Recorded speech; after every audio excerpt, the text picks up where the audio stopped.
Assim, continuou a obra, ano após ano, geralmente com 3 cultos por dia, apesar de grandes obstáculos. No período da seca de 1920, 30 a 40 milhões dos habitantes ao redor encararam a morte pela fome. Em 1924, Goforth escreveu à sua esposa, forçada por doença a voltar ao Canadá. Completo hoje 65 anos.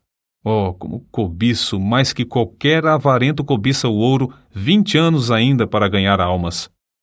Depois de completar 68 anos de idade e sua esposa 62, idades em que a maioria dos homens se afasta do serviço ativo, os dois foram enviados para um campo inteiramente novo na Manchúria. Dessa vez, um campo distante, vasto e frio, que se estende até as fronteiras da Rússia e da Mongólia. Acerca da sua partida, Goforth escreveu: certo dia, em fevereiro de 1926, minha esposa estava deitada esperando a chegada da assistência para levá-la ao Hospital Geral de Toronto. De repente, a campainha da porta e a do telefone tocaram simultaneamente. Pelo telefone, foram avisados de que não haveria lugar no hospital antes de 3 dias. Na porta, recebemos um cabograma do general Feng, da China, rogando que eu fosse sem demora. Nesse momento, eu disse à minha esposa: que farei? Não posso deixar-te. Todos pensávamos que ela não viveria muitos meses mais. Minha esposa, depois de orar, disse: vou contigo. Os membros da junta estavam reunidos na ocasião. Apresentei-lhes o cabograma do general Feng e concordaram que eu fosse. Mas quando os informaram de que minha esposa queria acompanhar-me, mostraram-se horrorizados, respondendo que ela morreria no caminho. Então eu lhes disse: os irmãos não conhecem essa mulher como eu. Quando ela diz que vai, ela vai. Assim, concordaram em que ela fosse. Durante muito tempo, avisados pelo cônsul do novo campo da Manchúria, viviam com as malas arrumadas a fim de partirem imediatamente no caso de haver um segundo levante dos Boxers, como todos esperavam. Contudo, desde o início, Deus honrou o serviço desses servos, conforme se lê no que ele escreveu na avançada idade de 70 anos. Realizavam-se 3 horas de pregação de manhã pelo grupo de missionários e 4 horas à tarde. Desde o primeiro dia, houve conversões. Às vezes, 12 em um só dia. Grande foi o nosso gozo ao vermos cerca de 200 pessoas aceitarem a Cristo durante o mês de maio. Havia muito tempo que diversos amigos insistiam em que ele escrevesse a história de como o Espírito Santo operava no seu ministério. Em tempo de intenso frio, viu-se obrigado a extrair os dentes. Durante 4 longos meses, sofreu dores cruciantes nos maxilares, a ponto de não poder pregar. Foi nessa época que seu filho menor chegou do Canadá. Goforth, então, conseguiu ditar a matéria para o filho datilografar. Dessa forma, foi impresso o livro Por Meu Espírito, obra de grande circulação e influência. Após 4 anos de serviço, foi-lhe necessário voltar ao Canadá por causa da vista de sua esposa. Foi durante esse tempo que Goforth também começou a perder a vista. Enquanto convalescia das operações mal sucedidas para restaurar-lhe a visão de um olho, ele relatou uma por uma as histórias da obra na China, histórias que a sua enfermeira estenografou e que, agora, completam o famoso livro intitulado Vidas Milagrosas da China. Em 1931, Goforth e sua esposa, ela com 67 anos e ele com 72, com os corações ardendo pelo desejo de ganhar almas, voltaram mais uma vez à obra na Manchúria. 472 convertidos foram batizados em 1932. Um dia, Goforth voltou de uma viagem evangelística e entrou em casa às apalpadelas.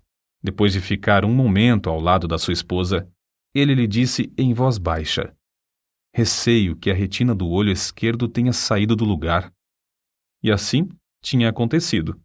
A perda completa da visão era para ele uma tristeza, uma tragédia, sentida por todos. Ao mesmo tempo, chegou-lhes uma carta informando-os de uma redução tão grande no que recebiam para o sustento dos missionários e nas despesas das viagens evangelísticas que parecia impossível continuar a obra. Foi a maior crise de toda a vida de Jonatas Goforth. Contudo, sem vacilar, olhou para Deus. A própria cegueira parecia mais uma bênção do que uma aflição. Os crentes mostravam-se mais ligados a ele do que antes. Vencendo o desânimo inevitável dos que perdem a vista, não cessou de pregar com a Bíblia que amava, aberta nas mãos. No ano de 1933, 778 convertidos foram batizados. Por fim, os Goforth cederam ao apelo dos crentes do Canadá a que retornassem à terra natal para animar as igrejas no envio de mais missionários. Durante os preparativos para a viagem, souberam que 966 convertidos foram batizados naquele ano, o 1934. O culto de despedida foi um dos mais comoventes em toda a história da obra missionária. O obreiro tão amado pelos crentes, agora, por causa da cegueira, não podia ver como tinham enfeitado o templo, mas eles bondosamente e com prazer lhe descreveram tudo acerca das muitas e lindas bandeiras de seda e veludo que cobriam inteiramente as 4 paredes do templo.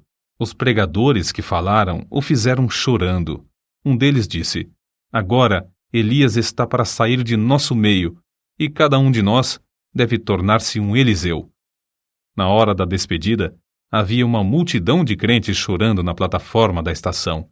Goforth, sentado diante da janela do trem, com o rosto virado para aqueles crentes que tanto amava, mas não podia ver, continuava a fazer-lhes sinais com a cabeça, de vez em quando levantando os olhos para cima, indicando assim a bendita esperança de uma reunião no céu. Quando o trem partiu, os crentes, com os olhos cheios de lágrimas, tentaram acompanhá-lo, correndo paralelamente, a fim de conseguirem olhar mais uma vez para o rosto desses queridos missionários. Durante 18 meses, Goforth pregou a grandes auditórios no Canadá e nos Estados Unidos. Dia após dia, esse veterano estava em pé diante desses auditórios, com a sua amada Bíblia aberta nas mãos. Abria o livro aproximadamente na página que desejava e citava as passagens de cor durante o sermão. Isso ele fazia com tanta prática, tendo os olhos abertos, que era difícil crer que as não lia como outrora. O ponto principal de suas mensagens descobre-se nas palavras que lhe disse certo dia a sua esposa: "Querida, acabo de fazer um cálculo mental que prova com certeza qual o resultado de dar ao Evangelho a oportunidade de operar. Se cada um dos missionários enviados à China tivesse levado tantas almas a Jesus como os 6 missionários do nosso campo durante o ano de 1934, o último ano que passamos na Manchúria, isto é, 166 almas por cada missionário, o número de conversões na China teria alcançado a cifra de quase 1 milhão, em vez de apenas 38.724. Isto é, teria sido 25 vezes maior." Grifo do autor. Certo dia, quando tinha de pregar somente à noite, ele disse à sua esposa: "Em vez de sairmos de casa hoje, acho melhor participarmos de um banquete da palavra. Lê para mim o precioso Evangelho de João." Ela leu 16 capítulos desse livro. Percebia-se que era um verdadeiro banquete para ele, pela atenção que prestava à leitura de certas passagens. Antes de falecer, tinha lido a Bíblia de capa a capa mais de 73 vezes. Na noite do dia 7 de outubro de 1936, Jonatas Goforth, depois de um discurso fervoroso e longo sobre o tema Como o fogo do Espírito varreu a Coreia, deitou-se tarde para dormir. Às 7 horas da manhã seguinte, a sua esposa levantou-se e vestiu-se. Logo a seguir, verificou que foi mais ou menos no mesmo momento em que ela se levantou que ele, dormindo aqui na terra, num instante, acordou na glória, vendo de novo. Poucos dias antes, ele tinha dito que se regozijava em saber que o primeiro rosto que ia ver seria o de seu Salvador. 5 anos e meio depois de Jonatas Goforth haver dormido no Senhor, Rosalind Goforth reuniu-se ao seu amado marido e companheiro de lutas. As últimas palavras que pronunciou foram estas: "O rei me chama, estou pronta." Dela também pode-se dizer, como foi dito a respeito dele: entregava-se à oração e ao estudo da palavra para saber a vontade de Deus. Foi esse amor pela leitura da Bíblia e a ininterrupta comunhão com Deus que lhe deram o poder de comover auditórios e convencê-los do pecado e da necessidade do arrependimento. Em todas as ocasiões, ele dominava sua própria pessoa e confiava inteiramente no poder do Espírito Santo para descobrir as coisas de Jesus aos ouvintes. Que o mesmo brado de guerra seja sempre nosso, não por força, nem por violência, mas pelo meu Espírito. Mas recebereis poder ao descer sobre vós o Espírito Santo.